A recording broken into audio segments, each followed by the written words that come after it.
enfin, c'est vrai que Laurent et moi, notamment, on a commenté le jeu de rôle ensemble. Hein. C'était, enfin, moi, c'est un con, mais je m'en souviens encore. C'était Et au siècle un. passé. Hmm. Ah ouais, putain, C'était c'était il au y a longtemps. siècle passé déjà. Ouais, non, mais ça, faut pas le dire, parce qu'on est juste jeunes depuis plus longtemps, c'est tout. C'est pas qu'on est vieux, quoi. Ouais. Bah non, en fait, on avait. C'est C'était un sujet qui. Enfin, moi, ça m'intéressait, je m'intéressais, et j'avais des. Enfin, on était au collège. J'étais au collège et j'ai des copains, donc, deux autres copains, Julien et Damien, avec qui on s'était mis d'accord pour jouer et on cherchait un autre joueur. Et moi j'ai pensé à Laurent parce que j'étais déjà ami avec Laurent à l'époque et on a commencé comme ça en fait, avec le jeu de rôle d'un grand frère d'un copain. d'accord, c'était quel jeu de rôle, par curiosité? Alors attends, c'était Simulacre ou La Nuit Noire? Je me souviens plus s'il y en a. Les premières parties qu'on a fait tous ensemble, c'était Simulacre. C'était Ouais, c'était Julien bien. Ouais, qui était c'était ami. bien Simulacre. Ouais. Donc, on a commencé à Simulacre et le frère de Julien, c'était l'œil noir. Fred, c'est l'œil Ouais, noir c'est qui ça. l'utilise. Ouais, ouais, c'était ça. C'était des Simulacres avec le système de progression extraordinaire où à la fin, mon bas, je pouvais balancer des boules de feu. Et c'était les années 90, je suppose, c'est ça? Oui, oui, oui. Et en D'accord. 80, alors attends, c'était 91, 80, Ouais, c'était début des années 91, 90. Ouais. 92, ouais. On D'accord. est... Donc c'était une ère pré-internet. Donc en plus, pour trouver des Ouais. informations sur comment est-ce qu'on fait une partie de jeu de rôle, c'est quoi les bons conseils, les trucs comme ça, c'était pas quelque chose qu'on pouvait trouver facilement. Ben, en fait, si, parce que c'était la fin de la grande époque du jeu de rôle. Hein. On était quand même sur la fin, faut pas se le cacher aussi. Enfin, c'est resté encore important, mais c'était plus les années 80 qui ont été folles pour le jeu de rôle. Mais c'était à l'époque où tu avais des magazines, tu avais des grandes boutiques. Enfin, même tu avais à Valenciennes, je sais pas si tu te souviens, Laurent, le Furet du Nord, donc qui est une de la Fnac du Nord, hein, si on est du Nord, hein, donc. Ouais. Qui était la Fnac du Nord où il y avait un étage avec les figurines, les jeux de rôle, etc. Donc c'était un truc énorme, quoi. Et t'avais les boutiques, t'avais pas mal de boutiques encore à l'époque, donc sur l'île, etc. Où tu pouvais aller. Donc, mais t'avais les magazines comme Cassius Belli qui existaient. T'avais Dragon Magazine qui était le magazine dédié plutôt à Donjons et Dragons. Enfin, et c'est tout que t'avais dans les presses, quoi. Donc, il y avait. D'accord. Je suis un rôliste des années 2000. Moi, j'arrive, je sais pas, mon premier jeu de rôle dans les mains, je suis en 2001-2002, donc c'est un petit peu plus tard que ça. Et moi, je me rappelle qu'il y a une espèce de... moi, dans ces années-là, c'est compliqué. On apprend avec mes copains au collège, mais c'est compliqué pour avoir, par exemple, dans une ville qui n'est pas une très grande ville, et c'est compliqué pour rencontrer d'autres rôlistes, pour avoir, Alors, pour il y a avoir eu une des traversée, conseils et tout. il y a eu un peu une traversée du désert pour le jeu de rôle entre le début des années 2000 et 2010 à peu près, pendant une dizaine d'années. Moi, je trouve qu'il y a eu une production éditoriale qui a été très très faible sur le jeu de rôle. Il y avait quasiment plus d'activité dans le milieu, enfin beaucoup moins que ce qu'on avait connu nous dans les années 90. Disons que ça avait été un peu supplanté à cette époque-là par le jeu de figurines et puis par Magic. Alors Magic, Surtout. ouais, il y a Magic. Il y a aussi eu un phénomène juste avant, enfin que. Ouais, t'es peut-être un peu jeune toi pour avoir connu, mais il y a eu notamment des phénomènes médiatiques à retardement en France, comme ce qu'il y avait aux États-Unis dans les années 80, c'est-à-dire une diabolisation du jeu de rôle, quoi. Notamment la fameuse Mireille Dumas, l'émission de Mireille Dumas avec Ouais.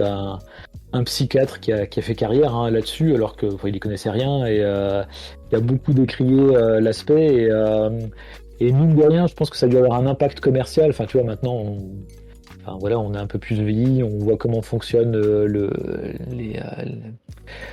commerce, etc. Et donc je pense que du coup les investissements ont beaucoup diminué, y compris de la part des éditeurs. Il y a beaucoup peut-être d'éditeurs qui ont voulu prendre moins de risques, etc. Et enfin, puis médiatiquement, ça fait quand même mal, quoi. C'est des choses qui sont... ouais, il y a eu... Enfin, je pense que ça quand même, dans les années 2000, c'était quand même encore assez riche. Il y avait encore des jeux. Et tu as eu... moi, je vois un autre phénomène. Enfin, peut-être que nous, on commençait déjà à être des vieux rôlistes. Hein. Enfin, on a joué longtemps, donc on avait nos jeux. Et après, il y a peut-être des jeux qui sont sortis qui nous intéressaient moins, quoi. Enfin, il y a eu, je pense, toute la gamme... enfin, parce que tu as quand même eu des gros éditeurs qui sont arrivés, Laurent, comme enfin, toute White Wolf... ouais. À part ceux-là, si tu veux, à part ces grosses gammes-là, qui étaient bien Ouais. installées et qui avaient déjà leur public, Ouais. Mais la production globale, je trouve, pendant une dizaine d'années, elle a été. Alors, il y avait quand même de l'activité. On parlait d'Internet tout à l'heure. Il y avait quand même de l'activité sur Internet, avec pas mal de gens qui faisaient des productions amateurs qui étaient de très très bonne qualité. Hein. Je pense notamment, par exemple, à Tédéum pour un massacre, qui était à la base un jeu de rôle amateur et qui a eu une publication commerciale après, qui a un excellent jeu historique. Mais ouais, je trouve que jusqu'en 2010, ça a été un peu léger.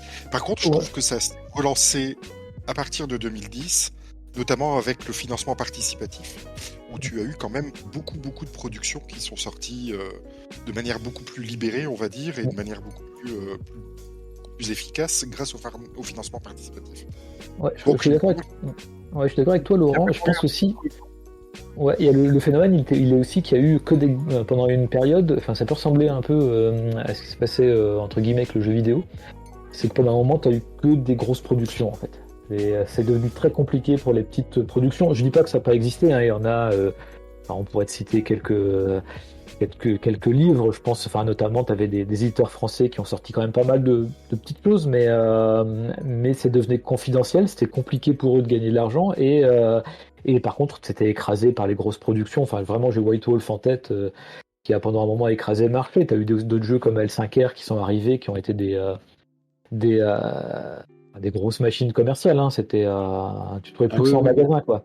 Et l'offre s'est réduite, et puis après, effectivement, tu as une explosion à nouveau des indés, et puis tu as. Je trouve que actuellement, c'est à la fois plus. Enfin, je pense que le confinement a quand même pas mal aidé le jeu de rôle, mais c'est encore pas mal explosé, quoi. Enfin, tu peux trouver beaucoup de types de jeux, il y a des financements, des trucs, notamment le numérique a à la fois un peu tué une partie de la production, mais on a créé une autre qui est foisonnante, quoi.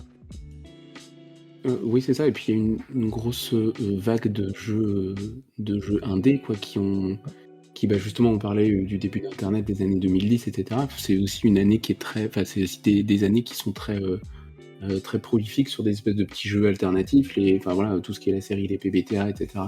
arrive à peu près à ce moment-là, et depuis quelques années, on sent bien l'influence de tous ces jeux qui sont réinjectés dans le jeu de rôle plus traditionnel, plus mainstream, quoi. Enfin, on parlait de L5R, de Vampire, qui ont eu des V5 qui sont actualisés et qui bénéficient énormément de l'apport des jeux alternatifs aussi, quoi. Ça fait bien plaisir. Oui, non, ça c'est clair. Puis c'est l'avantage, c'est que chacun va trouver. T'as vraiment des jeux de rôle, des façons de jouer différentes. Enfin, je veux dire, ça va du joueur. Alors c'est pas un jugement, hein, parce que chacun prend son plaisir, mais tu vois, du dungeon crawler, du joueur dungeon crawler à la D&D, aux joueurs qui vont avoir des jeux quasiment sans système, très uniquement basés sur l'ambiance, et voilà, quoi. Et chacun peut trouver dans ce spectre-là son plaisir, quoi. Il faut juste trouver les bons joueurs pour jouer avec. Mais voilà, quoi. Ça, c'est. Je pense que ça, c'est une richesse. Après, la difficulté, c'est de trouver les joueurs avec qui toi tu es dans le. Enfin, je pense qu'on a tous un créneau, hein, je veux dire, et faut trouver les gens avec qui tu vas avoir le même délire, quoi. D'accord. Soit on part sur les années 90, parce que moi j'ai plein de questions. Soit on part sur ce que tu viens d'amener là, les types de joueurs, trouver son créneau, trouver ses copains, trouver la bonne manière de jouer. Qu'est-ce qui vous dit le plus? Est-ce qu'on part sur le bon vieux temps, genre, ou Et puis après, on parlera peut-être des joueurs. On va parler des jeux et des joueurs après, si ça te va.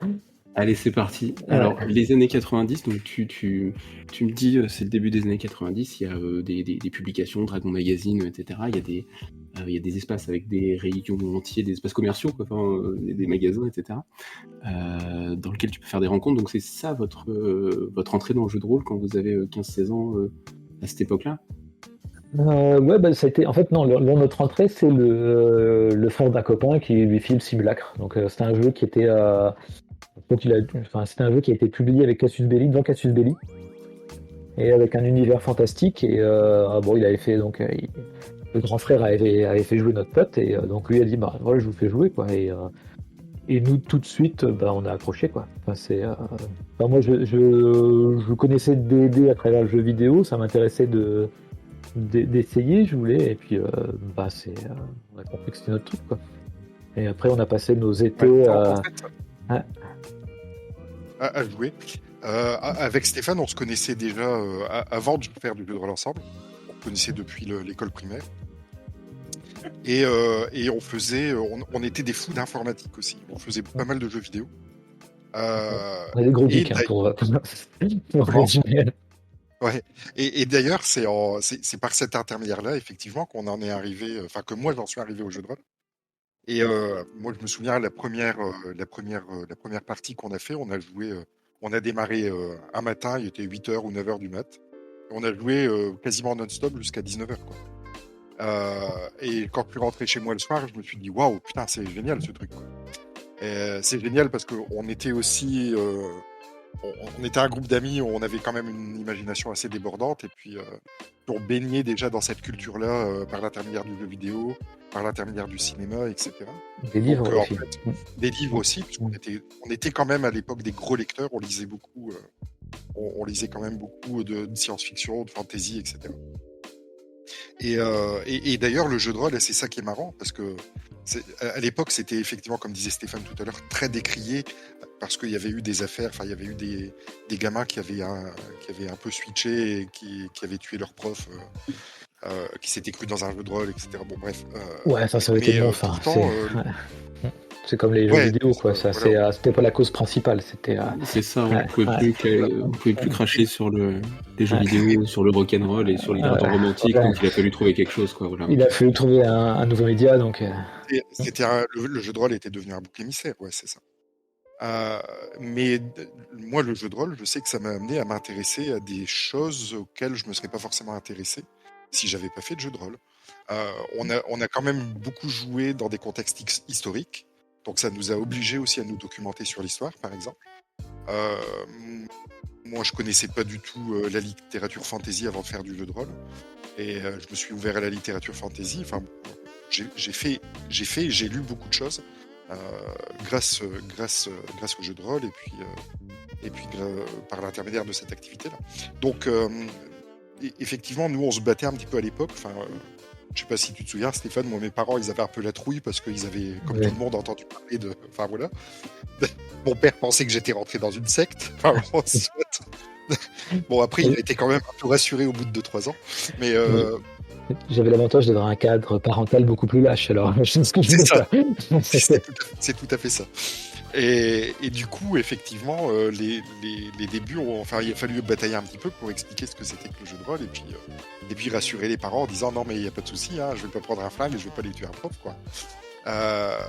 Mais bon, c'était une époque peut-être un petit peu plus compliquée qu'aujourd'hui parce que ça c'est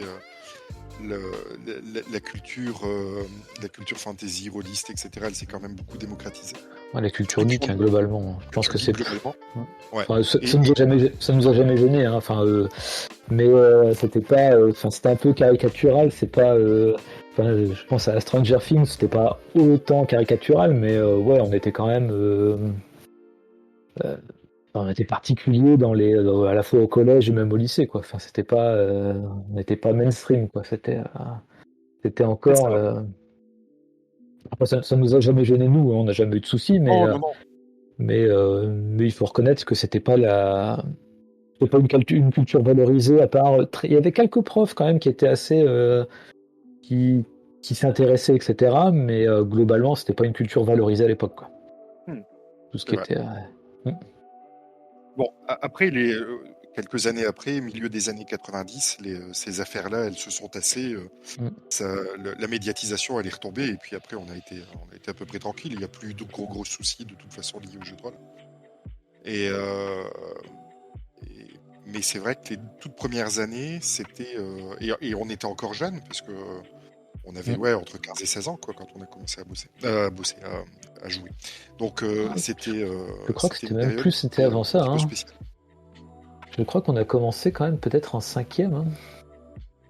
Non, c'était entre la 4e et la 3e step. Ouais, parce que j'ai été... Entre la 4e et la 3e. Ouais, c'était entre la 4e et la 3e. Donc on a commencé à jouer fin de collège. Parce que j'ai quand même souvenir de pas mal d'étés où on a passé quand même une partie de notre été dans une cave à jouer. Mais Dans les caves, dans les garages, enfin, ouais. partout où on pouvait poser une table. Sans gêner les parents, parce que Mm. c'était Ah, surtout puis, ça le deal. attends, puis il y avait les plateaux de friandises de la mère de Damien, surtout. C'est vrai. C'est vrai. Et le jus de fruits Oui, multifruits oui, de oui. Non, Auchan. Ça, c'était très important aussi. non, on Enfin, a passé des étés clairement à jouer. C'était, en fait, souvent on allait en fin de matinée faire du basket et à début d'après-midi, on repartait jouer jusque tard dans la nuit et on recommençait le lendemain et tout l'été, quoi. C'était, Et ouais, on les... faisait même une journée complète, hein. On démarrait. Moi, je me souviens, on avait déjà démarré des matinées. Mm. Surtout Damien qui faisait des gros scénarios. Mm. On avait déjà commencé à jouer à 7h du matin, avec une pause entre les midis, 1 heure, juste le temps de retourner manger un truc à la maison. Et puis reprendre jusque 21h, 22h, parfois même plus, quoi. Ouais. Donc on a passé vraiment des journées complètes à jouer, hein. Mm. Et il y avait des... J'imagine qu'il y avait beaucoup de choses différentes dans l'approche du jeu. Bah déjà, parce qu'on est adolescent, parce que tu parlais tout à l'heure, on joue un petit peu le play to win, on joue pour gagner le jeu, on joue dans une optique de gagner. C'était aussi des systèmes des années 90, j'imagine, plus lourds que ce qu'on connaît, enfin mécaniquement plus lourd ou plus complet. Une Ou période qui plus... était clairement plus simulationniste. Ouais, Ouais. là, c'est clair. J'ai commencé avec Rollmaster, hein. Alors je sais pas si ça te dit quelque chose, mais c'était le jeu de simulation avec des tables. Il y avait des livres complets de tables, quoi. Enfin, c'était ça avait son charme. On rigolait parce que c'était un système qui était enfin, qui était pas compliqué à masteriser parce que le système était finalement assez simple, mais tous les résultats tu devais les lire dans des tables. Enfin, c'était lourd, quoi. Mais J'ai jamais ouvert le livre, je sais juste que quand on veut se moquer d'un jeu parce qu'il est trop simulationniste, on se moque de celui-là. ouais, non, c'était oui, il y avait des règles pour tout, quoi. Enfin, il y avait des tables surtout pour tout, donc ça fonctionnait. Le système, par contre, au fond, était simple. C'est juste que la matérialisation du résultat était compliquée, quoi. Enfin, pour les combats, tu avais une table par arme, mais quand je te dis une table, c'était une table en fonction de l'armure que tu tapais, en fonction du résultat que tu allais avoir. Enfin, après, tu avais les coups critiques. Enfin, c'était un truc, ouais, c'était assez monstrueux, quoi. Mais c'était, enfin, après, tu vois, moi, j'étais vachement intéressé par le jeu vidéo, par l'informatique. J'ai d'ailleurs bossé dans le jeu vidéo un peu. Enfin, pour moi, bah, ces mécaniques, c'était génial, quoi. Enfin, c'était aussi des trucs logiques. Enfin, c'est vrai que maintenant, je suis resté après. Enfin, vraiment, mon système favori, ça reste le système descent de Chaosium, donc que je trouve dans l'appel de Cthulhu, Enfin voilà, c'est l'appel de Cthulhu qui est le plus connu, quoi. Il y a des déclinaisons basiques qui existent encore et qui là est plutôt très libre et assez simple, quoi. Beaucoup plus simple à utiliser globalement je joue qu'avec celui-là, quoi. Je passe tous les systèmes là-dessus parce que je le connais. Et c'est simple, c'est rapide, c'est simple et puis voilà, quoi. Et l'autre chose aussi auquel on a très facilement accès aujourd'hui, et moi je parle de mon époque, c'était les années 2000, mais c'était plus ou moins la même chose, c'est qu'aujourd'hui il y a beaucoup de règles par-delà le système de règles aussi. On parle de mettre les attentes, enfin voilà, de fixer les attentes, de mettre un cadre à la campagne, des outils de sécurité émotionnelle, de tout un tas de choses qui sont autour des règles, qui sont maintenant des choses démocratisées et qui sont très rapidement accessibles pour les nouveaux joueurs et qui n'étaient pas arrêtés. En tout cas moi quand j'ai commencé, j'imagine vous de la même chose. Ouais, donc tu parles de sécurité émotionnelle. Est-ce que c'est intégré dans le jeu Cult, par exemple, ou Oui. C'était vraiment. Vas-y, ouais. Je sais pas Ouais. ce qu'il y avait dans le jeu Cult sur ces. Mais vas-y, en fait, tout ce dont tu parles, pour nous, c'était clairement implicite. Mm. C'est-à-dire qu'on se posait pas la question de savoir si, enfin, comment dire, des tenants et des aboutissants moraux, par exemple, du jeu, ou de savoir si quelqu'un allait s'amuser ou pas. Enfin, pour nous, faire une partie de jeu de rôle, jouer un scénario, il était clairement implicite que le contrat de jeu, le contrat ludique, était d'emblée orienté vers le fait qu'on s'amuse, quoi. Et dans les scénarios, forcément, on mettait des situations qui étaient potentiellement conflictuelles entre les personnages, ou qui nécessitaient des choix parfois un peu cornéliens. Mais on se posait pas la question. Si tu veux, c'était voilà, on était clairement sur quelque chose de totalement implicite. Je Oui, trouve on a. qu'il y a eu une Ouais. aseptisation un petit peu ces dernières années. Mais c'est l'évolution de la société aussi qui veut ça, et puis de la jeune génération de joueurs, où on a parfois l'impression qu'il faut prendre des pincettes par rapport à la manière dont on parle dans un jeu de rôle, ou dont on va jouer le personnage, ou est-ce que ça va heurter la sensibilité ou pas. Nous, on se posait pas du tout la question à l'époque, quoi. Et ouais, on n'a pas. Enfin ouais, en fait, comme le dit Laurent, pour nous, le respect, si on jouait avec, enfin quand on jouait avec des gens, c'était pour s'amuser, quoi. Et on a peut-être, enfin, on est nous arrivé de faire des sarios, on jouait des salauds, etc. Mais oui, autour de la table, il fallait qu'on s'amuse, quoi. On n'allait pas faire quelque chose qui allait choquer si on savait que. Ouais, on a quand même souvent joué entre nous, mais après, quand on a vieilli, on a quand même ouvert nos cercles de joueurs. Si on savait que ça pouvait heurter quelqu'un, c'était des thèmes qu'on évitait, quoi. Mais après, ça nous a jamais empêché aussi de jouer des nazis, de jouer des inquisiteurs qui est totalement amoureux, des choses comme ça. Ouais, il y avait effectivement. Après, est-ce que c'est nouveau? Enfin, je vais pas juger sur l'évolution de la société parce que bon, je suis un vieux, enfin, peut-être on est des vieux cons, hein, ça doit être. Est-ce que c'est plus mal ou mieux? Je pense qu'il y a des choses qui vont dans le bon sens. Hein. Faut pas. Il y a des causes. Enfin, je pense aux causes féministes, hein, typiquement des choses comme ça qui vont dans le bon sens. Après, est-ce qu'on a vraiment besoin de barrières? Enfin, typiquement, je pense à l'exemple, il faut pas mettre son chien dans le micro-ondes, tu vois. Enfin, pour nous, ça nous faut vraiment, tu vois, enfin, je caricature, mais c'est ça, quoi. Je sais pas, je réfléchis en même temps que je parle, mais c'est peut-être Ouais. aussi qu'aujourd'hui on a plus facilement accès à des personnes via Discord, via Internet, Roll20, les forums, etc. Qu'il y a peut-être plus de tables qui se forment sans que les personnes puissent Ouais, se connaître. se voir ou même échanger directement, etc. Et que c'est des outils aussi qui suivent l'évolution du loisir, quoi. Et puis aussi peut-être des conventions qui sont moins niches, qui sont plus démocratisées, dans lesquelles il y a beaucoup de qui brasse beaucoup plus de personnes, des types de personnes, et voilà, je pense que c'est peut-être aussi. Ces outils sont aussi le reflet de l'évolution du Ouais, loisir. puis je pense qu'il y a, je vais encore faire un parallèle avec le jeu vidéo, je suis désolé, mais c'est des sujets qui m'intéressent, mais la culture geek aussi a un peu changé. Dans le sens où, je pense que Laurent, tu vas pas me contraindre, mais comme on était un peu des marginaux, entre guillemets, tu vois, au lycée, au collège, on se retrouvait aussi avec d'autres marginaux, entre guillemets.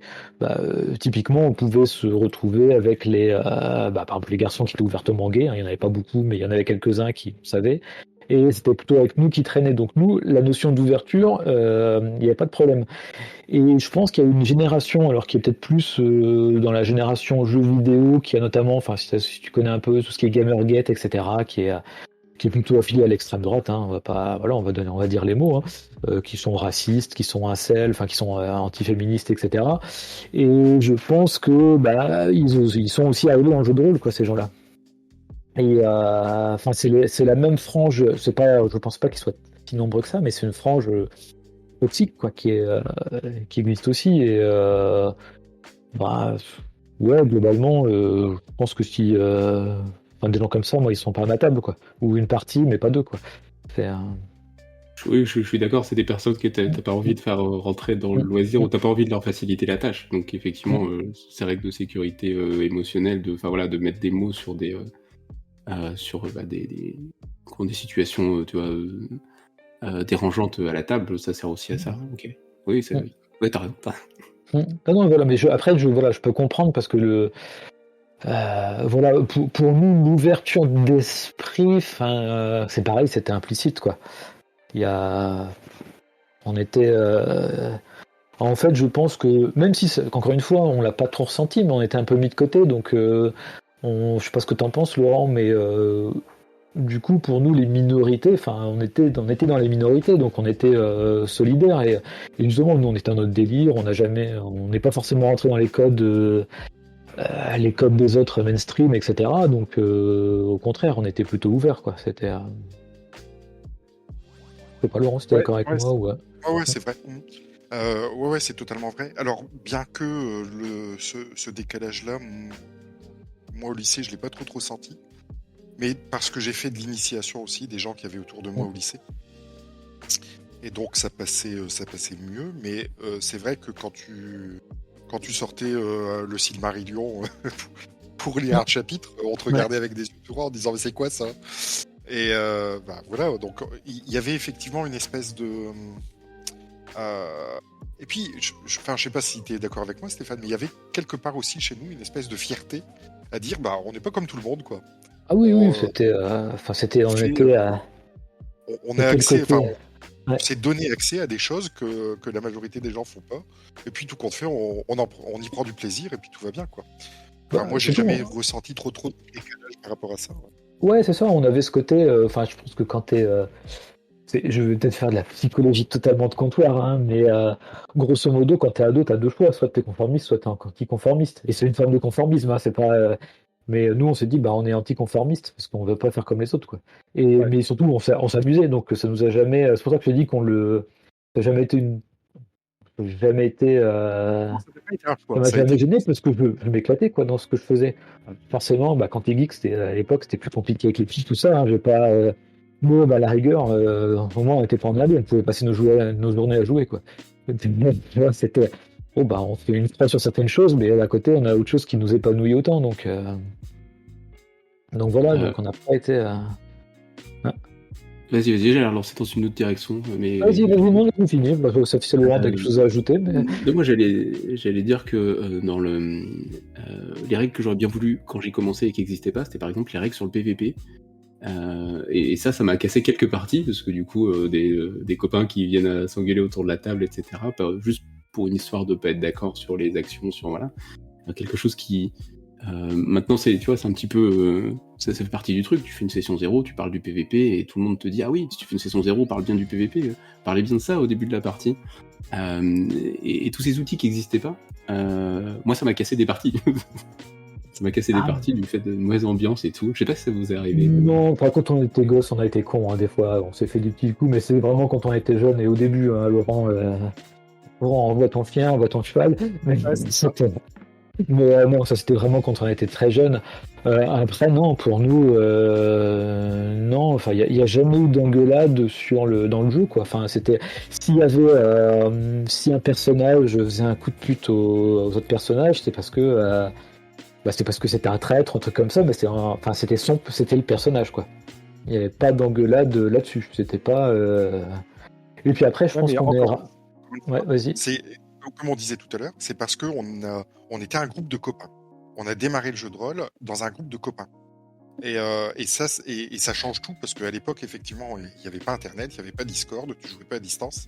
Donc quand tu démarrais le jeu de rôle, généralement, tu démarrais avec des copains ou avec des copains de copains, enfin avec des gens que tu connaissais déjà au moins de vue. Et le fait de faire ça IRL, c'est pas du tout la même chose que de jouer sur Discord.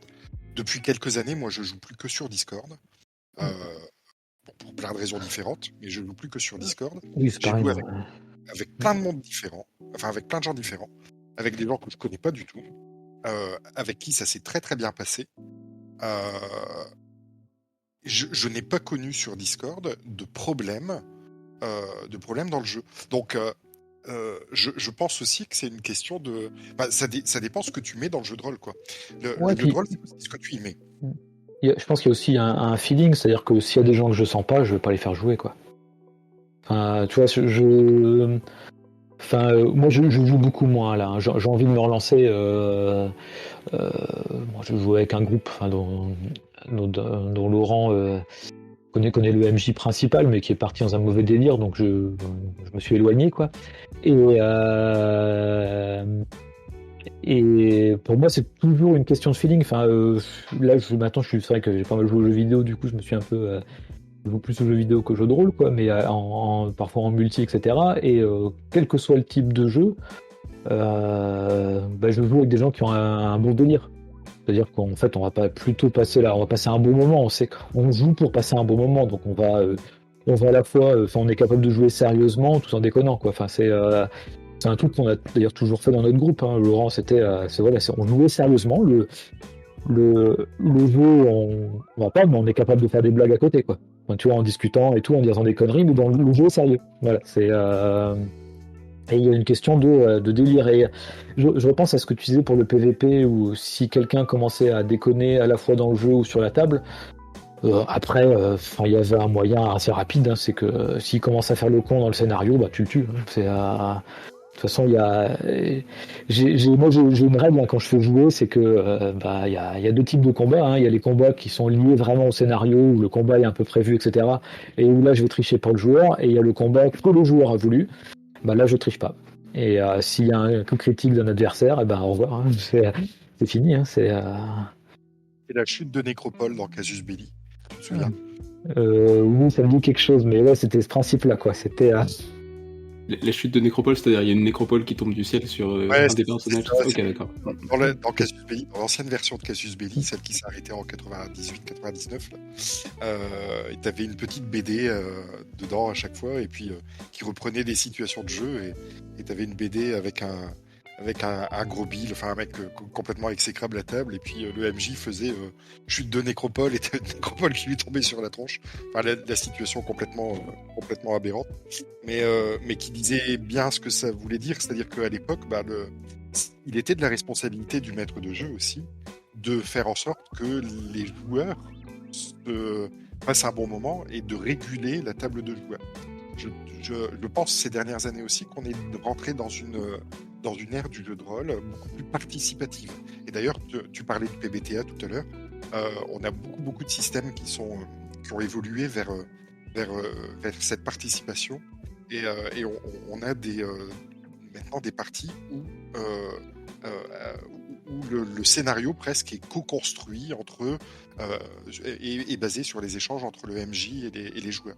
Nous, quand on a démarré le jeu dans les années 90, c'était, je vais pas dire dirigiste, parce que parfois on avait des scénarios ouverts, mais le MJ représentait plus le rôle d'arbitre, je vais pas dire de dieu à table, parce que c'est un peu exagéré, mais disons que c'était aussi le rôle du MJ, et c'était sa responsabilité de cadrer le jeu. Donc il y avait, je pense, aussi nettement moins besoin d'avoir toutes ces règles accessoires à côté qui régissent un petit peu les échanges sociaux à table, puisque de toute façon, nous, on se posait pas la question. Voilà. Ce que disait le MJ, c'était la vérité, point barre, quoi. On jouait notre personnage, on faisait le scénar, et on se posait pas la question. On était un salaud, on jouait un salaud, on était un gentil, on jouait un gentil. Et encore une fois, comme disait Stéphane, en dehors de la table, c'est tout. On était nous, quoi. Il n'y avait pas d'ambiguïté, strictement aucune ambiguïté. Et tu parles de l'ouverture un petit peu des responsabilités en fait à une table de jeu de rôle. C'est quelque chose que toi je reprends tes termes, donc j'imagine que tu l'as inséré un petit peu dans ta pratique récente ou de ces dernières années. Est-ce que qu'est-ce que ça a changé? Qu'est-ce que tu as dû qu'est-ce que tu as dû déconstruire à l'intérieur de ton fonctionnement? En fait, ça s'est fait très naturellement. Ça s'est fait très naturellement pour plusieurs raisons. La première, c'est que avec Stéphane puis notre groupe de copains initial, très tôt, on a joué très roleplay. Plus ambiance, je vais pas dire forcément roleplay, c'est... Je vais pas dire roleplay parce que ça a été un peu détourné, enfin je me permets Laurent, excuse-moi. Ça a été un peu détourné, tu vois, par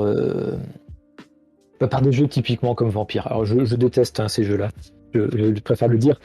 Vas-y, on va se battre, vas-y. Non, c'est juste où là, pour moi, après je te laisse la parole, Laurent. Excuse-moi, je t'ai coupé. Je suis désolé, mais là j'ai vraiment dit un truc. Mais comme chez toi. Il y a pour moi, jouer un jeu de rôle, en fait, le terme jeu de rôle, c'est pas la façon dont je vois la chose. Pour moi, on joue des personnages dans une histoire, et les joueurs sont ces personnages. C'est plus un jeu de personnages, tu vois. Et donc, tu joues l'histoire. Et les jeux comme Vampire ont amené... pour certains, ça allait très bien, mais pour d'autres joueurs, en fait, le jeu est devenu centré autour de leur personnage, plutôt qu'une activité sociale où il faut avancer une histoire, tu vois. Pour moi, le centre, c'est plutôt une histoire que chacun va vivre, vraiment, qui va être co-construite, même si tu vois, ça peut être dirigiste par le MJ, etc., mais c'est co-construit. Et c'est pas tourné uniquement autour. Putain, je reprends l'accent du Nord. Il s'est pas tourné autour d'un personnage. Enfin, tu vois, c'est pas central. Sachant que dans une campagne, ce que je veux dire est faux, parce que souvent, en tant que MJ, tu vas essayer de mettre en avant le personnage d'un joueur ou un autre, mais tu vois, c'est pas le personnage qui est central, c'est vraiment l'histoire qui est co-construite. Je sais pas si tu... Ouais. C'est dans l'échange, pardon, et pas dans l'introspection, si j'essaye de reformuler. Ouais, c'est ça. C'est ça, voilà. Et du coup, ça a amené une catégorie de joueurs, j'en ai encore eu un il y a pas longtemps avec qui j'ai arrêté de jouer, qui en fait jouent tout seul à un jeu en groupe. Enfin, tu vois, ils sont chacun dans leur truc et ils développent que leur personnage et ils n'ont pas cette notion de groupe. C'est-à-dire que nous, comme on a commencé à jouer ensemble et finalement on a retrouvé des gens qui jouaient comme nous, mais naturellement, même si on avait des personnages différents, au bout d'un moment on essayait d'aller dans le même sens pour faire avancer l'histoire. Donc on jouait nos personnages, mais on s'est arrangé pour que ils rentrent dans une unité, quoi. Enfin, qu'il y ait une unité de direction. Et ce que je trouve que certains joueurs, peut-être parce que je suis tombé sur pas des très bons joueurs, etc., mais j'en ai encore un qui a commencé avec Vampire et bon, est devenu insupportable à jouer rapidement. C'est que pour lui, l'histoire, c'était pour faire vivre son personnage, c'était le centre. C'était pas l'histoire le centre, c'était son personnage. Enfin, tu vois, le centre de gravité pour moi du jeu de rôle est pas la même. Et d'ailleurs, moi, j'aime jouer avec des pré-tirés. Parce que au moins, je peux faire des personnages qui vont cadrer avec mon histoire. Parce qu'il y a rien de pire que de laisser un joueur faire son personnage et tu te dis, putain, mais comment je vais... Là, j'ai une histoire, mais ce personnage, je vois pas du tout dedans. Comment je le fais rentrer, quoi. Alors après, du coup, tu fais rentrer au chausse-pied, tu rajoutes des trucs, et déjà, ça nuit un peu à l'immersion. Voilà, pour moi, le jeu de rôle, c'est très immersif, et ça, c'est... et du coup, pour moi, voilà, encore une fois, le centre de gravité, voilà, est sur l'histoire, et les personnages sont importants dedans, mais c'est pas le personnage le centre de gravité du jeu de rôle, quoi.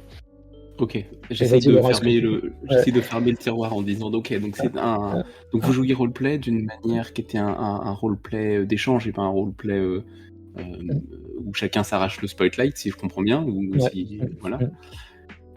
Et du coup, Laurent, je te laisse reprendre. Désolé, je te coupe Laurent, parce que j'ai... Moi, je suis totalement d'accord avec Stéphane. Moi, je joue avec des pré-tirés aussi. Parce que, effectivement, alors ce que j'appelle roleplay, moi, c'est effectivement le jeu de personnages, mais c'est un jeu qui doit être au service de l'histoire, effectivement. Parce que c'est... Bon, je vais pas redire ce que tu as dit, hein, Steph, mais tu as totalement raison. Le jeu de rôle, c'est une activité sociale avant tout. Et quand on raconte une histoire à 4, on la raconte à 4. On la raconte pas à un qui s'attire les spotlights, comme tu disais, et puis les autres sont là uniquement pour servir son histoire personnelle. Ou que chacun serve son histoire personnelle petit à petit. Sinon, il n'y a plus de fil directeur, on ne fait que s'écouter et ça devient pénible, quoi. Donc, dans le jeu de rôle, je trouve que ce qui est très important, c'est effectivement l'histoire, et c'est le fait de vivre l'histoire. Et alors, pour en revenir au PBTA, c'est totalement cette philosophie-là. C'est-à-dire que le système PBTA, il est orienté vers l'histoire, il est orienté vers l'action, il est orienté vers... et d'ailleurs, c'est une des règles du PBTA, hein, jouer pour voir ce qui va se passer. On est vraiment dans un système qui, d'une part, est très simple, très rapide à assimiler et qui est hackable facilement. Hein, tu peux l'adapter à n'importe quoi, quasiment. Et puis, on est dans une narration qui est co-construite. Et quand on vieillit, et quand on n'a plus que ça à foutre que d'écrire des scénarios de jeux de rôle ou de lire des gros bouquins de règles, c'est extrêmement confortable de prendre une feuille blanche, de mettre quelques idées lancées à la volée dessus, avec une trame générale, et de faire participer les joueurs à la narration. C'est très confortable et très reposant, et on s'amuse tout autant, surtout quand on joue avec des gens qui ont un petit peu de bouteille et qui ont un peu la même expérience de jeu que soi. C'est extrêmement reposant de jouer avec ce type de jeu et dans ce type de contexte. Donc tout naturellement, moi je suis arrivé à jouer plutôt là-dessus. Alors moi, il y a quelques années que je maîtrise plus pour des raisons de temps, pour des raisons professionnelles, d'éloignement avec des groupes de joueurs, etc. mais n'empêche que je garde quand même cette petite habitude de MJ qui continue à aller regarder un petit peu ce qui se fait comme jeu, comme système, d'écrire des histoires, etc. Donc, moi, je suis assez fan du PBTA, en conclusion. Et si demain je dois maîtriser quelque chose, je le ferai en PBTA, ça c'est sûr. Si, on peut un truc que j'aime pas dans les jeux modernes, dans les systèmes de jeux modernes. Moi, je suis très système de jeu, hein, voilà, je suis assez systémique. J'aime deux choses, c'est le world building et les systèmes. Enfin, le world building, à la fois lire le lore, etc. Et dans les systèmes, c'est les nouveaux systèmes qui impliquent dans les lancers de dés, en gros, les sentiments des personnages. Je pense, j'ai lu L5R, la dernière version, là notamment, où je crois que c'est le Star Wars, etc. Et où tu as des traits. En gros, tes traits de personnages peuvent influer sur le résultat de ton jet de dés, quoi. Enfin, c'est j'ai beaucoup de mal avec ça. Autant je suis pour mettre des bonus aux joueurs s'ils sont dans le roleplay, s'ils vont me dire tiens, mon personnage qui est un fanatique et là il voit quelque chose qui est pas bon, donc je cherche mes termes, je commence à être fatigué ce soir. Ça va galvaniser, des choses comme ça, là je suis d'accord, mais les systèmes qui tournent autour de ça et où comment dirais-je, les caractéristiques, la personnalité du personnage devient systémique. Ça me gêne vraiment en fait. Et c'est un truc que je remarque dans pas mal de nouveaux systèmes que je vois, et ça me. Pour moi justement, c'est là où l'intérêt du jeu de rôle, c'est que le personnage,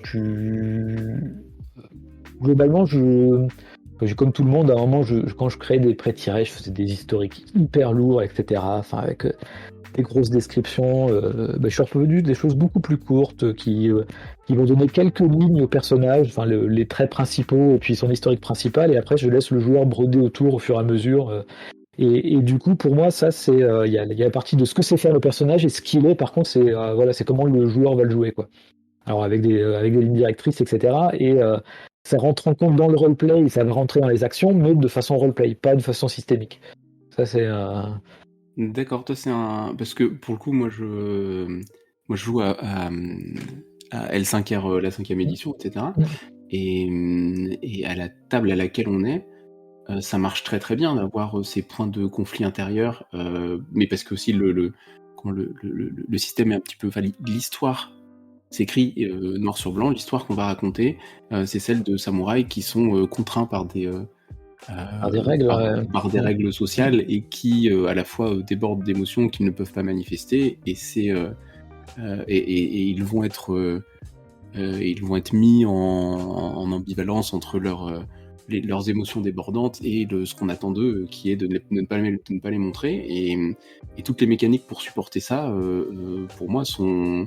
Enfin, en tout cas, à la table avec laquelle on joue, sont très bienvenus, quoi, parce qu'on se rend compte qu'on est en train de déborder. Ça devient vraiment un enjeu, quoi, parce que c'est mécanisé, justement. Ouais, mais justement, ça devient mécanique, et alors que pour moi, ça justement, c'est du roleplay.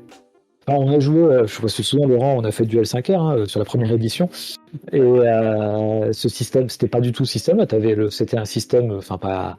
Il y avait son propre système de jeu. Je me souviens même plus trop comment ça se jouait. Enfin, avec des disques que tu lances et que tu récupères. Ouais, mais derrière, c'était justement cette composante sociale et ce comportement des personnages dans le Rokugan était expliqué en amont. C'était du roleplay en fait après derrière. Et du coup là, tu vois, je trouve que ça force le roleplay en fait. Pour moi, ça devient trop mécanique. C'est du D&D, mais de morale, quoi. Enfin, tu vois, au lieu de... et ça, vraiment, j'ai du mal. Je suis en train de... Là, le dernier jeu que j'ai acheté, c'est l'Empire des Cerisiers. Et je trouve que là, par contre, c'est bien fait, parce qu'en fait, là, du coup, plutôt que d'avoir... ton personnage est créé autour de grandes aspirations. Et ces aspirations, en fait, en gros, si tu les respectes, ça peut te donner, en gros, des pouvoirs qui sont liés à ça, quoi. Donc si tu suis la voie du stoïcisme par exemple, etc., ton personnage tu pourrais dire bah voilà, t'auras un pouvoir qui va te permettre d'être plus endurant parce que t'es stoïque, tu supportes la douleur et donc du coup je trouve que c'est plus subtil, c'est moins systémique justement et là j'apprécie plus cette démarche là où tu vas dire bah voilà là c'est ta voie et le fait que si tu la respectes ça va te donner des avantages et du coup mais ça joue aussi tu dois jouer ton personnage comme ça quoi et voilà. Bah, mais j'ai remarqué, enfin, je crois qu'il y a le Star Wars aussi, enfin, c'est le même système d'ailleurs, ou des choses comme ça qui sont. Qui, moi, bon, du coup, je n'utilise pas ce genre de système, mais ça me contraint même à la lecture, ça me gêne, quoi, des fois, du système, ou. C'est pas des mécaniques que j'ai envie de reprendre, quoi. Et comment tu te places, toi, Laurent, sur ces mécaniques-là qui, effectivement, sont assez inhérentes au jeu actuel, quoi, à la vague, la vague depuis, je sais pas, 2015 ou quelque chose comme ça, quoi. Ouais. Alors, moi je vais être franc avec toi, je me fous totalement du système. J'ai fait des parties de jeux de rôle ces dernières années sur Discord avec des systèmes faits maison. J'ai pas mal joué avec les stats notamment, qui a créé un système qui s'appelle Décimation. Je n'ai pas les tenants et les aboutissants du système. Je lance un dé quand on me dit de le lancer et point barre. Et à la limite, je m'en tape. Alors, il y a deux choses. Je pense que le système fait partie de la technique, premièrement. C'est-à-dire qu'au bout d'un moment, le système, il était fait pour quoi ? Il était fait pour trancher quand tu as des personnages qui font des actions, pour déterminer si ces actions réussissaient ou pas. Ça, c'est un héritage du wargame, hein, de toute façon, très clairement. Et petit à petit, effectivement, et le mouvement s'est accéléré, comme tu le dis, depuis une dizaine d'années, les systèmes ont évolué pour essayer de soutenir l'ambiance et de soutenir le roleplay. Alors, c'est louable, mais je suis un peu comme Stéphane, je vois pas trop l'intérêt. C'est-à-dire que si tu t'imprègnes, si le MJ arrive à bien t'expliquer le contexte dans lequel tu vas jouer, s'il te fait une présentation efficace, si tu connais toi-même un peu le contexte, alors, sauf à introduire des mécanismes de tension supplémentaires dans la résolution de certains conflits à l'intérieur du scénario, mais en réalité, je vois pas forcément l'intérêt technique. Ça, c'est clair. Alors après, l'intérêt roleplay pour aider certains joueurs qui débutent le jeu de rôle ou qui sont pas encore trop à l'aise avec ce genre de truc, pourquoi pas, ça peut être un support à jouer son personnage. Mais je pense qu'on revient toujours au même point, c'est-à-dire que nous, on fait partie d'une génération qui a commencé le jeu de rôle il y a très longtemps, et on a évolué, grandi avec l'évolution du jeu de rôle. Et au final, ces systèmes-là, on n'en a pas besoin pour jouer, quoi. Bah, même si, enfin, au final, je me permets, Laurent, ça existait déjà, parce que si tu prends l'appel de Cthulhu, donc là, je pense que c'est quand même un jeu qui est encore très pratiqué, tu as la santé mentale. Et si tu veux, cette santé mentale, c'est peut-être déjà... moi, je n'utilise plus que le dessin pour tout. Je passe tout au dessin parce que c'est vraiment un système fluide que j'aime bien. Et justement, il y a ce genre de subtilité, quoi. C'est-à-dire que si ton personnage, si t'as des joueurs qui sont dans le même délire que nous, qui vont jouer roleplay, c'est-à-dire qu'à un moment, toi, t'as le samouraï qui doit rester stoïque, et à un moment, le joueur dans le jeu, son personnage pète un câble. Peut-être que tu reprends un mécanisme comme un équilibre psychique ou la santé mentale, etc. Et là, comme ça va à l'encontre de ce qu'il veut faire, tu vois, tu vas lui faire perdre des points. Tu vois, et là, à la rigueur, tu vois, c'est un rappel à la fois pour le joueur, et puis ça montre aussi que le personnage est déstabilisé, tu vois, en même temps. Mais faire que ça devienne vraiment sur tes jets de dés, etc. J'ai une autre... je suis vraiment un gros fan du dessin, mais je m'en suis tellement approprié que j'utilise. T'as cette notion de ce qui pourrait être point de pouvoir, point de magie, etc. Mais je m'en sers aussi des fois pour maintenant, pour un joueur qui va, tu vois, par exemple, il est vraiment énervé, il est en colère, il y a quelque chose comme ça, il pourra utiliser ses points de pouvoir pour avoir des bonus, quoi. Enfin, tu vois, mais dans le cadre du roleplay, il va me dire, oui, bah là, tu vois, il a vu quelque chose d'horrible, des choses comme ça, il veut se venger, et j'utilise quand même, enfin, tu vois, c'est de la mana dans le jeu de plateau, quoi. C'est-à-dire, tu as des ressources quand même, parce que c'est pour quand même avoir un équilibre de jeu, mais c'est plus piloté, encore une fois, par le roleplay. Avec quelques ressources pour juste pouvoir avoir des curseurs pour dire, bon, bah là, oui, tu peux faire ça, ou là, bah non, écoute, tu peux pas, quoi. Ouais, je pense qu'il ne faut pas oublier que le jeu de rôle, c'est avant tout un jeu. Mm. Et que même si effectivement, par certains côtés, ça s'apparente un peu au théâtre, je pense qu'on est d'abord là pour passer un bon moment et s'amuser. Et comme dans tout bon jeu, si tu n'as pas des règles, ça marche pas.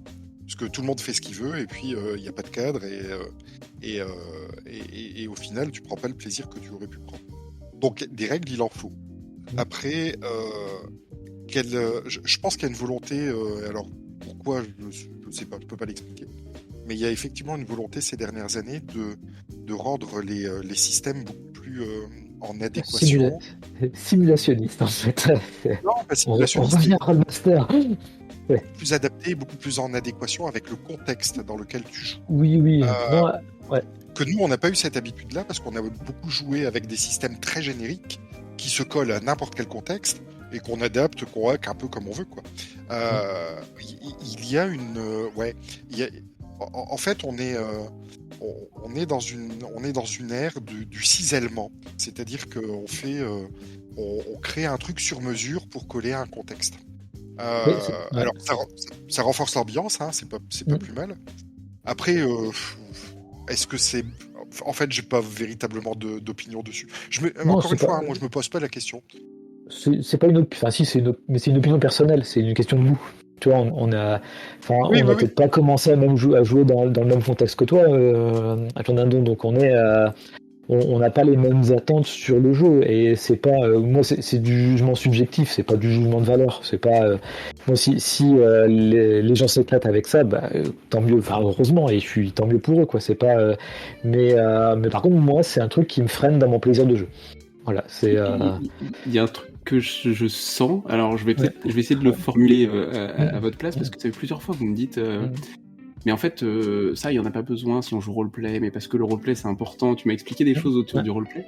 J'ai l'impression que cette espèce de roleplay, c'est tout un tas d'expériences, d'habitudes de jeu que vous avez construites au fil du temps, au fil de l'expérience, parce qu'il n'y avait pas initialement de règles pour le mécaniser, qui sont tout un tas de règles implicites, agglomérées, et qui finalement n'ont plus besoin d'être mentionnées.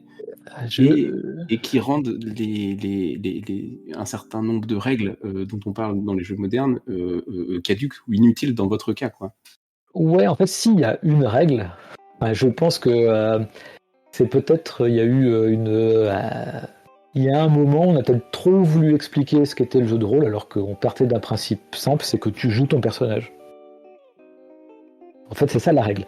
C'est que tu sois un guerrier nain bourru, ou je vais prendre un exemple extrême mais que j'ai joué, ou un Obersturmführer SS qui est complètement fanatisé, tu es ton personnage. Et ce personnage est confronté à des situations et tu t'imagines comment il va réagir. Voilà, ça reste ça le jeu de rôle, quoi. Et donc globalement, ou tu essaies de jouer des personnages qui te plaisent, ou au contraire, tu essaies des expériences de temps en temps, de jouer un personnage qui va être complètement différent de toi. Alors des fois, t'as pas envie de tester. Enfin, tu vois, par exemple, j'ai pas envie de jouer une femme, par exemple. Faut pas me demander ça parce que c'est totalement, je sais pas. Je suis pas une femme, je sais pas comment faire. Et j'ai pas envie c'est pas une question sexiste, mais tu vois, c'est juste, j'ai pas les codes, je jouerai mal. Tu vois, je prendrai pas plaisir à jouer parce que je me dis, je vais mal le jouer. Par contre, tu vois, je suis hétéro et jouer un personnage gay, ça me dérange pas. Je trouve ça assez drôle, tu vois. C'est drôle dans le sens où c'est une expérience intéressante. Tu vois, c'est des choses, voilà, je vais jouer mon personnage comme je l'imagine. Alors peut-être je vais être caricatural, peut-être, tu vois, mais au moins j'essaye de le faire. Et vraiment, la règle, c'est ça, c'est tu joues ton personnage. Donc tu regardes, voilà, tu as un personnage qui est excentrique, hyper, tu vas le jouer excentrique, tu vas essayer de suivre le truc, Voilà, c'est ça la guideline en fait principale. Et c'est la règle, pour nous, c'était la règle du jeu de rôle, quoi. Il y a, tu sens la même chose, toi, Laurent, sur la règle centrale et tout ça, hein? Ouais, bien sûr. Le jeu de rôle, c'est un jeu dont le but est d'incarner un personnage. Et le plaisir que tu prends au jeu de rôle, c'est d'incarner ton personnage, complètement. D'incarner ton personnage dans une histoire qui est construite en commun, parce que les actions des autres joueurs, même si le maître de jeu a une importance assez fondamentale pour, encore une fois, pour diriger un petit peu les choses, mais globalement, on se raconte une histoire ensemble, quoi. On se raconte une histoire ensemble en mettant des habits qui ne sont pas les nôtres. Et c'est ça qui est intéressant, en fait, dans le jeu de rôle. C'est de se raconter des histoires. Alors après, qu'on y mette de la mécanique et des rouages... ouais, je vois un petit peu, aussi où tu veux en venir. Je pense qu'effectivement, on a quand même beaucoup de bagages de jeux de rôle, enfin beaucoup de durée de jeu de rôle, de temps de jeu de rôle derrière nous. Et on a évolué progressivement avec l'évolution du jeu de rôle. Nous, on a démarré à une époque où les jeux étaient encore très simulationnistes, encore très wargamesque, où les ambiances commençaient tout juste à se développer. C'est l'époque où les premiers jeux sont sortis basés sur des œuvres littéraires, par exemple, des choses comme ça. Donc, on a progressivement évolué avec ça. Et je conçois qu'à l'heure actuelle, quelqu'un qui commence le jeu de rôle, qui en fait depuis pas très très longtemps, il ait besoin peut-être de guides pour qu'on lui explique en fait comment on incarne un personnage. Ça coule peut-être un petit peu moins de sources pour des gens qui débutent que pour nous. Donc après, c'est certainement des choix éditoriaux aussi, hein, pour ces jeux-là, de dire bah voilà, on va vous prendre par la main et puis vous expliquer un petit peu comment vous devez entre guillemets vous comporter en tant que personnage. Mais clairement, pour moi, la question ne se pose plus, quoi. Oui, puis je trouve qu'actuellement, il y a le spectre de jeu et quand même de façon de jouer, pardon, est quand même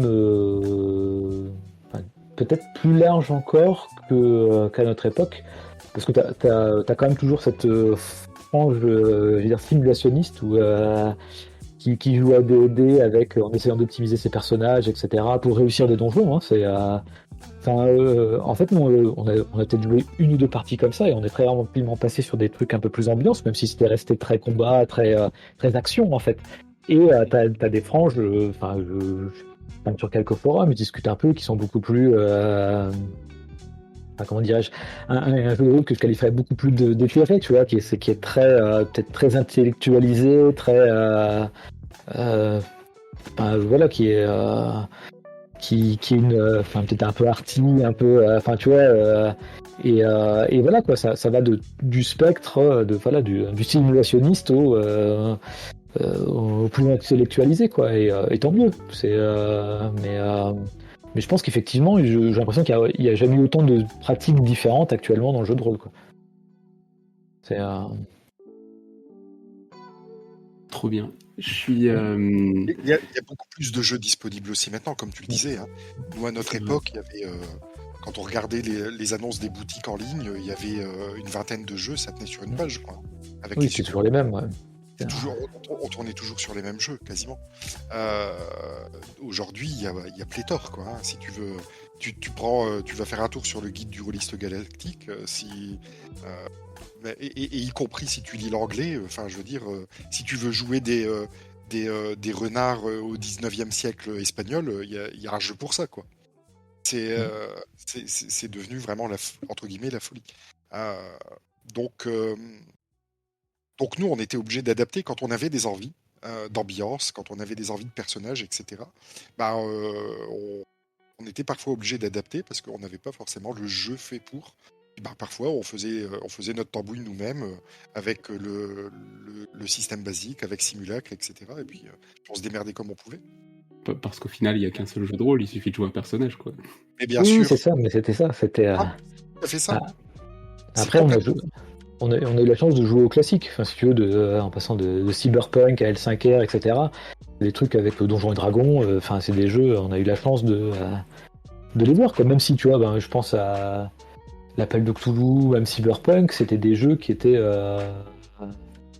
enfin qui, à l'époque, l'actualité était quand même beaucoup moins riche qu'aujourd'hui. Donc quand tu avais un supplément pour un jeu qui sortait, c'était un peu un événement. Donc, mais après, effectivement, bah, on est rentré dans les grands univers où on a fait des scénarios dans des univers qui n'avaient rien à voir, des univers qu'on avait inventés, des univers où on a fait une partie, et puis voilà quoi. C'était. Mais ouais, c'était. Enfin, c'est encore. Là, moi, je suis content qu'il y ait autant de joueurs quoi sur le jeu de rôle et que finalement, je pense quand même que le confinement a beaucoup aidé le jeu de rôle, je peux dire, mais Pour ma part, c'est exactement ça. Ouais. Ça a remis beaucoup de gens autour d'une table. Hein. Moi, j'ai beaucoup bougé pour des raisons professionnelles et personnelles, et c'est vrai que pendant un moment, j'avais pas joué depuis un petit moment, et quand le confinement est arrivé, ça m'a permis de rejouer quoi, après quelques années, tu vois. J'ai une dernière question pour vous deux, puisqu'on va bientôt arriver au bout d'une heure d'entretien. Je suis. Enfin, d'entretien. De discussion, ça fait formel, entretien. Ouais, non. C'est la question que je pose à tous les binômes de personnes que j'ai eu en face de moi, enfin, que j'ai en face de moi pour le projet. Est-ce qu'il y a des conseils de jeux de rôle qu'on donne pas assez, qui sont pas assez audibles? C'est quoi vos conseils à vous qui sont très importants et pourtant ils sont pas suffisamment relayés? Ah, ça c'est la question piège, ça. Ouais, parce que des Parce que conseils. si je dis à tout le monde c'est quoi le bon conseil, tout le monde va me donner le même. Je sais très bien. Tout le monde va me dire il faut juste jouer un personnage. Voilà. Non, c'est con, je sais pas si je pense pas qu'il est caché dans. Je peux pas l'avoir ici, il faudrait que je le retrouve, mais il y avait un vieux Cassius Belli, tu vois, qui était un magazine où tu avais des conseils des rédacteurs qui tenaient sur 2 pages pour le jeu de rôle. C'était d'ailleurs fourni avec le supplément. Alors de mémoire, j'ai dit ça, c'est le Cassius Belli hors série 19, avec justement le basique, donc le système des 100 qui avait été donné avec Cassius Belli, où tu avais 2 pages de conseils, je crois, pour les MJ débutants, et c'est des conseils tout basiques, quoi, mais au fur et à mesure, tu te rends compte que tu les appliques naturellement, quoi. Mais c'est vraiment, enfin, déjà de s'amuser, que le MJ est un arbitre aussi pour que les autres s'amusent, donc il faut être MJ notamment. Je pense que c'est quand même ça reste une responsabilité importante, et faut avoir envie que les autres s'amusent et du coup s'amuser par ce même biais, quoi. C'est le conseil, c'est amusez-vous, quoi. Enfin, c'est ça. Faites du jeu de rôle pour vous amuser. Enfin, moi, je reste là. C'est un loisir. Moi, je fais ça parce que j'aime ça. Si, On fait tous ça parce qu'on aime ça. Oui, ouais, mais si tu sais enfin, typiquement, moi, je trie mes joueurs. D'ailleurs, c'est un problème, mais autant il y a des gens sympas, vous allez discuter, mais jouer avec eux, je vais me faire chier, ou on n'a pas la même vision du jeu, donc je vais pas donc jouer avec des gens avec qui vous allez vous amuser en jouant. Ouais, ce sera peut-être. Voilà, c'est ça le principal, quoi. Un conseil, Laurent? Je suis complètement d'accord.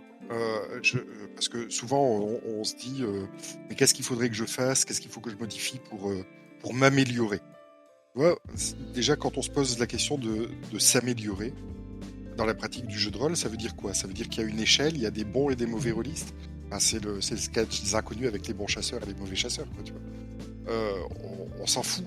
Même si tu joues gros bill et si tout le monde à ta table joue gros bill et que vous prenez du plaisir à le faire, c'est pas grave. Tu vois, c'est pas un problème. Il y a une. Alors, il y a quand même une certaine forme de cohérence quand on joue à une table à essayer de respecter. Mais bon, moi, j'ai pas trop vécu ces situations-là de complète incohérence aux tables que j'ai fréquentées. Mais après, c'est ouais, c'est ça, c'est amusez-vous, quoi. C'est juste prends ton pied, pense à rien et puis amuse-toi et puis basta. Enfin voilà, il y a pas de conseil particulier. À mon avis, il y a pas de recette pour être un bon ou un mauvais rôliste, quoi. Je pense que si tu respectes les gens qui sont à la table, si tu joues ton rôle sans faire d'attaque humaine directe, et que tu te contrains à faire ça, bah voilà, on va raconter une histoire tous ensemble et puis on va passer un bon moment et puis c'est très bien. Et il y a pas besoin de plus en réalité, hein.